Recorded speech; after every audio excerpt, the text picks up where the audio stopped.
kabar? Semoga kita masih tetap dalam keadaan sehat ya. Nah, kali ini saya ingin menyampaikan sebuah kabar gembira buat kita semua. Nah, untuk tidak berlama-lama, langsung saja kita lihat, oke?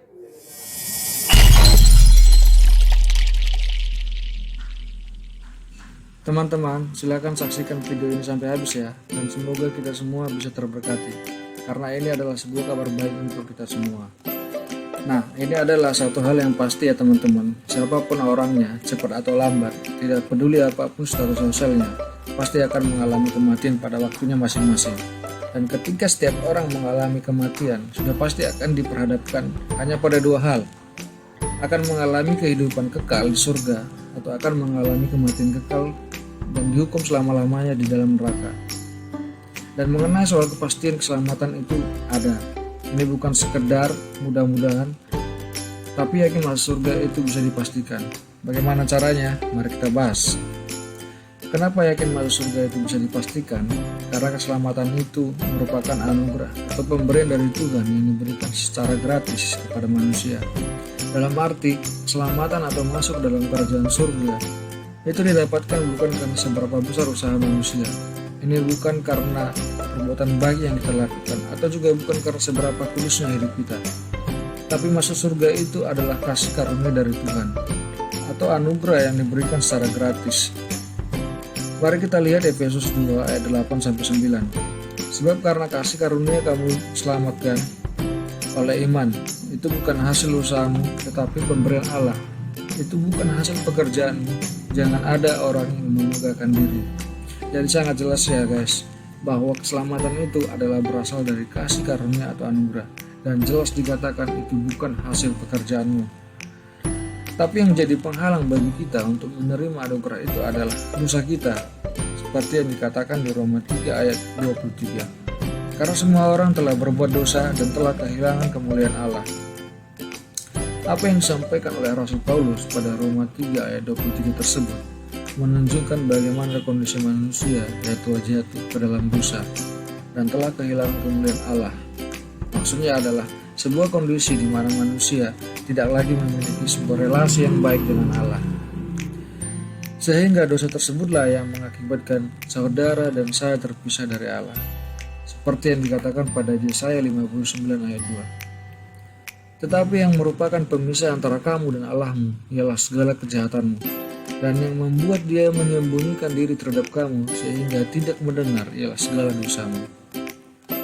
Dan mengenai keterpisahan ini, teman-teman bisa pelajari di Kejadian 1 sampai Kejadian 3. Manusia diciptakan dengan gambar Allah yang kudus. Tujuannya agar manusia menggunakan sepenuhnya hidupnya hanya untuk memuliakan Allah dan memiliki relasi yang baik dengan Allah. Dan bandingkan ketika manusia sudah jatuh dalam dosa, manusia tidak kudus lagi, sehingga membuat manusia tidak memiliki relasi yang baik lagi dengan Allah atau mengalami keterpisahan dengan Allah. Namun di sisi lain, Allah memiliki sebuah hukum yang tegas terhadap dosa. Hal ini mengakibatkan semua manusia yang statusnya telah berdosa harus dihukum.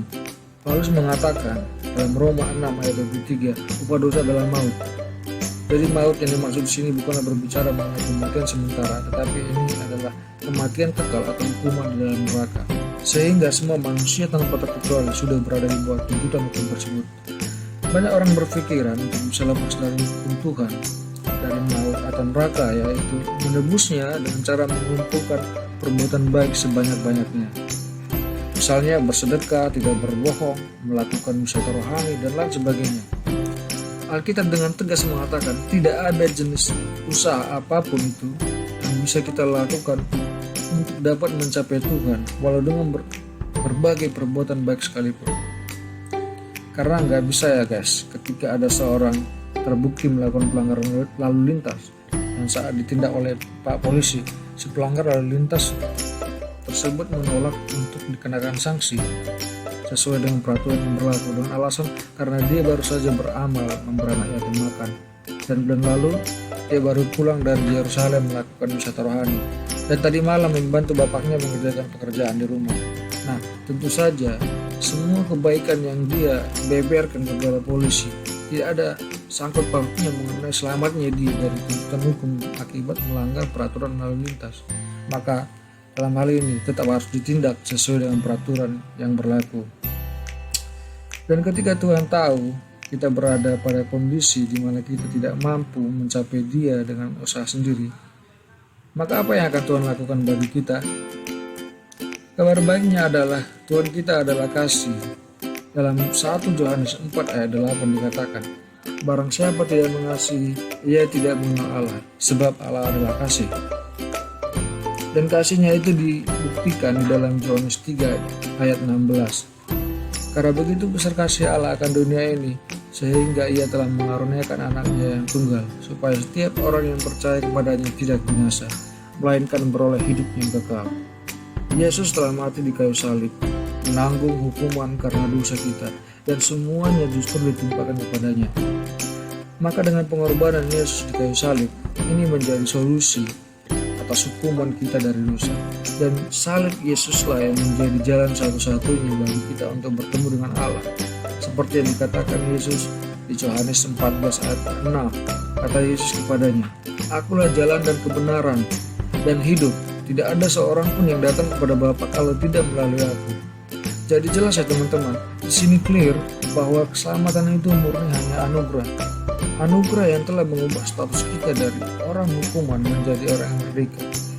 Dari kematian rohani, yaitu seperti dikatakan di Efesus 2 ayat 1 dikatakan, kamu dahulu sudah mati karena pelanggaran dosa-dosamu, menjadi hidup yang kekal. Dikatakan di Yohanes 17 ayat 3, inilah hidup yang kekal itu, yaitu bahwa mereka mengenal Engkau satu-satunya Allah yang benar dan mengenal Yesus Kristus yang telah Engkau utus. Yang menjadi pertanyaan adalah, siapakah Yesus hingga Yesus bisa menyelamatkan manusia dan menebus manusia dari hukuman dosa? Jadi Yesus itu memang 100% manusia ya guys. Dan dalam waktu yang bersamaan dia juga adalah Tuhan 100%. Jadi Yesus adalah Tuhan yang datang ke dunia mengambil rupa sebagai manusia dan hidup kudus tanpa dosa. Karena sepanjang kisah perjanjian lama dari generasi ke generasi, Tuhan telah banyak mengutus para nabi, namun masalah dosa tidak bisa tuntas. Jawabannya adalah karena nabi-nabi yang diutus di dalam sepanjang kisah perjanjian lama adalah manusia biasa juga, sama seperti kita. Mereka juga adalah manusia berdosa, sehingga tidak mungkin manusia yang berdosa bisa menjadi jalan keselamatan terhadap manusia yang berdosa yang lainnya. Syarat ini hanya ada pada Yesus, karena Dia adalah Tuhan yang datang dalam rupa manusia, sehingga hanya yang tidak berdosa lah yang bisa membawa manusia keluar dari dosa. Dan sekali lagi, semua itu dilakukan karena Allah mengasihi manusia, tetapi juga harus menjatuhkan hukuman atas dosa manusia. Nah, untuk memahami hal ini, mari kita dengarkan ilustrasi dari sebuah kisah nyata berikut ini. Jenderal Samila adalah pemimpin kaum revolusioner Rusia. Suatu hari dia mengeluarkan suatu peraturan. Bila seseorang mencuri, orang tersebut harus dicambuk. Ternyata suatu hari Ibu Jenderal Samila terbukti mencuri. Maka sesuai peraturan yang berlaku, Ibu Jenderal Samila harus dicambuk. Jenderal Samila menghadapi sebuah dilema. Karena kasihnya, dia tidak ingin menghukum ibunya, tapi dia harus menghukum ibunya karena dia harus menegakkan keadilan. Jenderal Samila mengasihi ibunya, tetapi harus menjalankan peraturan dan keadilan. Maka Jenderal Samila rela menanggung hukuman cambuk yang seharusnya ditanggung ibunya. Itulah saudara yang dilakukan oleh Tuhan kita. Karena kasihnya, Allah harus menjadi manusia di dalam Yesus Kristus dan mengorbankan dirinya mati di salib untuk menanggung hukuman yang seharusnya ditanggung manusia. Dengan begitu, manusia yang dikasihinya selamat dari hukuman maut. Maka dari itu, saat ini Yesus menawarkan anugerah hidup kekal atau surga kepada saudara sekalian.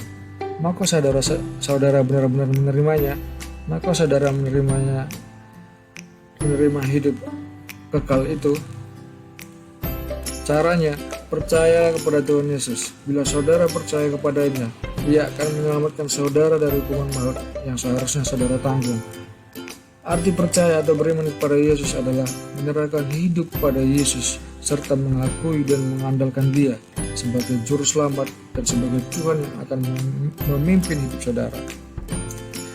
Dan bila saudara sungguh-sungguh mau menerima anugerah hidup kekal yang ditawarkan Tuhan Yesus, berdoalah seperti ini.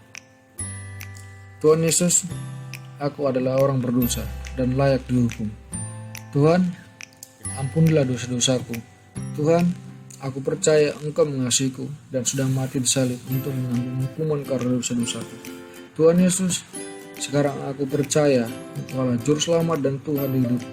Tuhan Yesus, mulai saat ini pimpinlah aku untuk semakin mengenalmu dan berbakti kepadamu. Terima kasih Tuhan, di dalam nama Tuhan Yesus aku berdoa. Amin. Demikian video dari saya. Apabila saudara terberkati dengan video ini, silakan subscribe video ini agar saya semakin semangat lagi untuk mewartakan firman Tuhan dan memberitakan Injil. Tuhan Yesus memberkati kita semua. Amin.